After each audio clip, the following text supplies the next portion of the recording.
విఘ్నేశ్వరాయ నమః. ఓం శ్రీ గణేశాయ నమః. ఓం శ్రీ సరస్వతీదేవి నమః. ఓం సర్వమంగళాయ నమః. ఈరోజు బుద్ధిరేఖలో భాగంగా మరో వీడియోని మీ ముందుకు తీసుకొస్తున్నాను.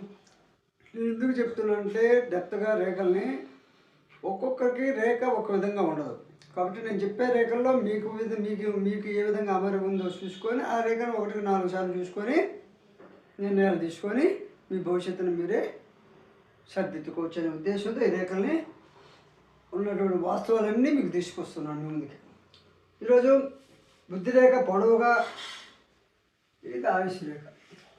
ఈ బుద్ధిరేఖ అనేటువంటిది పొడవుగా ఉంది. చూడండి, బుద్ధిరేఖ పొడవుగా ఉండి గొలుసు కట్టుగా ఉన్న ఈ పొడవు అనేది ఉండి చూడండి, గొలుసు కట్టు ఈ విధంగా గొలుసు కట్టుగా ఎవరికైతే ఉంటుందో, అంటే పొడవుగా బుద్ధిరేఖ ఉండి గొలుసు కట్టు కూడా ఉన్న ఎడల మానసిక నీరసమును.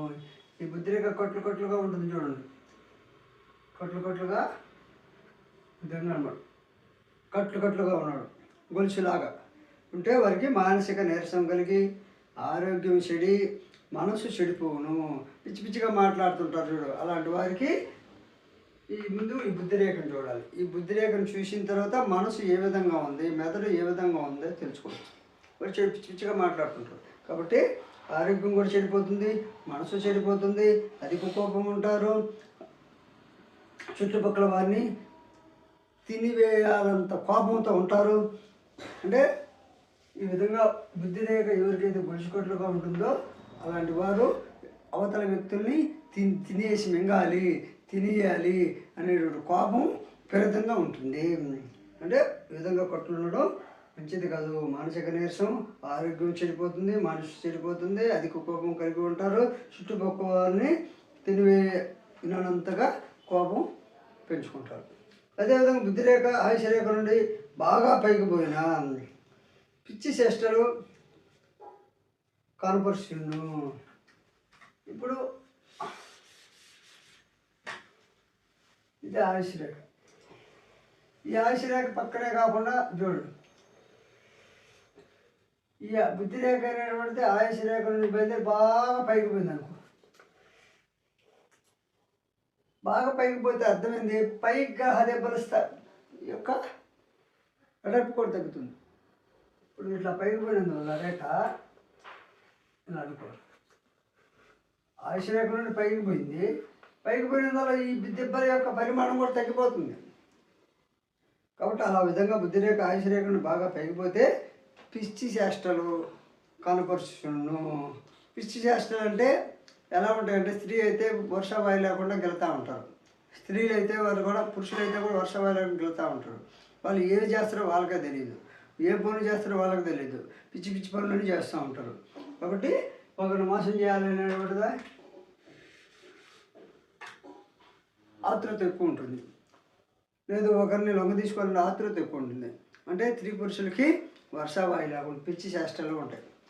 ఏ పని చేస్తారో వాళ్ళకి తెలుసు. 10 రూపాయల పనికి 100 రూపాయలు ఖర్చు పెట్టి పిచ్చి చేష్టాలు ఉంటాయి. కాబట్టి ఈ విధంగా బుద్ధిరేఖ అనేటువంటిది ఆయుష రేఖ నుండి పైకి పోవడం అనేది మంచిది కాదు. మీకు కానీ ఉంటే నువ్వుల నూనె రాసుకొని కొంచెం చేస్తే ఈ రేఖలో పాయలైనా విధంగా ఇలా వస్తున్నాయి. పాయలు చీల్తే రేఖలో మార్పు వచ్చినట్టే. లేదు చతురస్రాలు, ఈ విధంగా చతురస్రాలు ఏర్పడినా, త్రిభుజాలు ఏర్పడినా, త్రిభుజాలు చతురస్రాలు ఏర్పడితే కొంచెం ఉపశమనం ఉంటుంది. అదేవిధంగా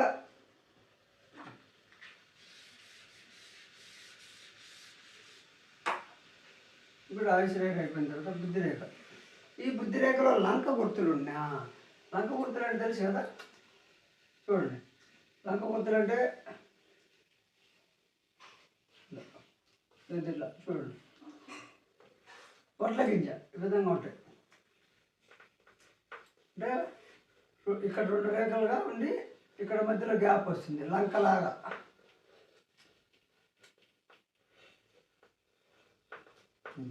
ఈ విధంగా బుద్ధిరేఖలు ఎవరికైతే లంక గుర్తులు ఉంటాయో ఆ లంక గుర్తుల వల్ల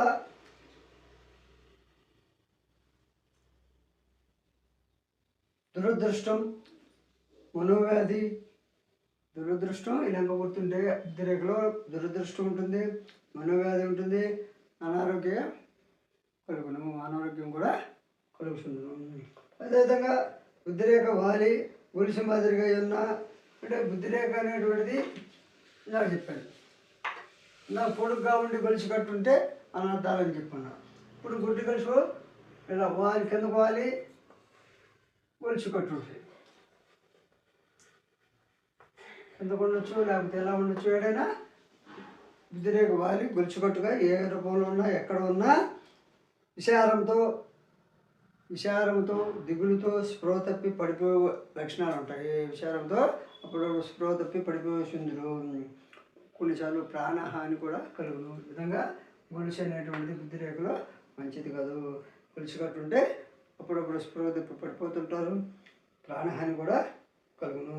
అచ్చరచ్చట ఉన్న ఏ గ్రహ దెబ్బలు కింద ఉన్నా ఆ దెబ్బ గ్రహ దోషాలుగా పరిగణించాలి.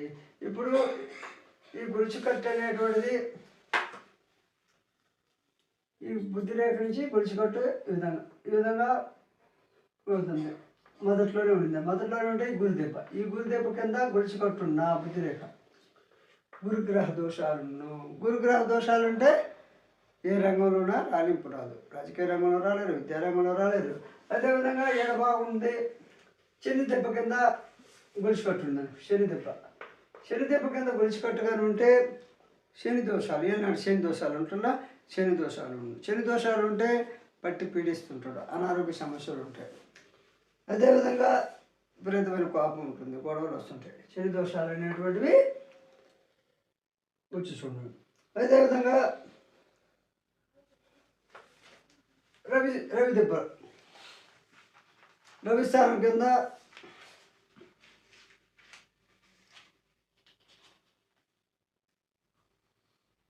ఉంటే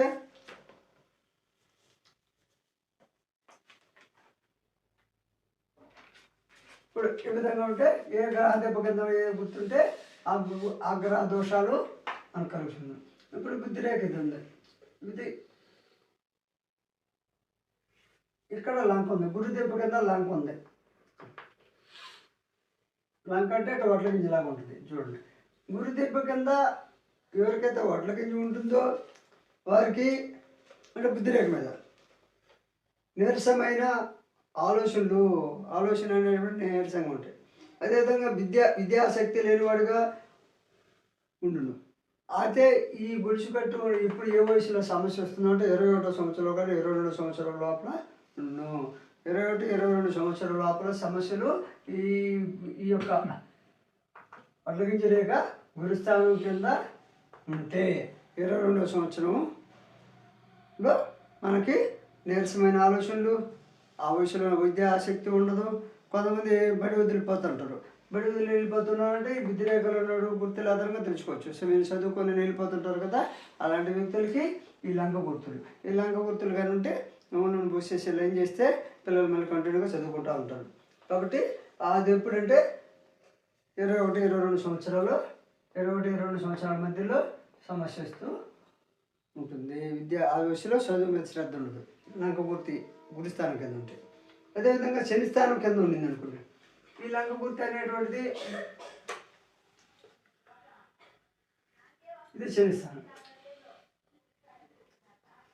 ఈ శని స్థానం కింద లంక గుర్తు ఎవరికైతే ఉంటుందో అలాంటి వారికి విషయాలంశే ఇప్పుడు దిగులుతో బాధపడుచు ఈ లంక మీద నుండి గీతలుగా ముక్కలుగా ఏర్పడిన ఇలాగ దీని మీద నుంచి రేఖలు ఇలాగానే చూడండి.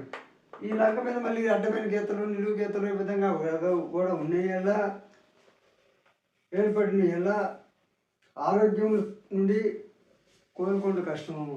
అంటే లంక గుర్తు ఉండడం ఒక ఎత్తు, ఈ లంక గుర్తు మళ్ళీ అడ్డరేఖలు కూడా ఉన్నాయి అనుకో, అనారోగ్యం నుండి కోలుకుంటూ కష్టం అని చెప్పవచ్చు. అప్పుడు వయసు ఈ యొక్క సమస్య అనేటువంటిది 22-42 సంవత్సరాల మధ్యలో వచ్చి చూడను. 22 నుండి ఇది 21 సంవత్సరం లోపల వచ్చేది. గురుస్థానం కింద లాక్కుంటే, శనిస్థానం కింద లాక్కుంటే 22 నుంచి 40 సంవత్సరాల లోపల 40-43 సంవత్సరాల లోపల సమస్య వచ్చి చూడను. కాబట్టి ఈ వీడియో నచ్చితే లైక్ చేయండి, షేర్ చేయండి.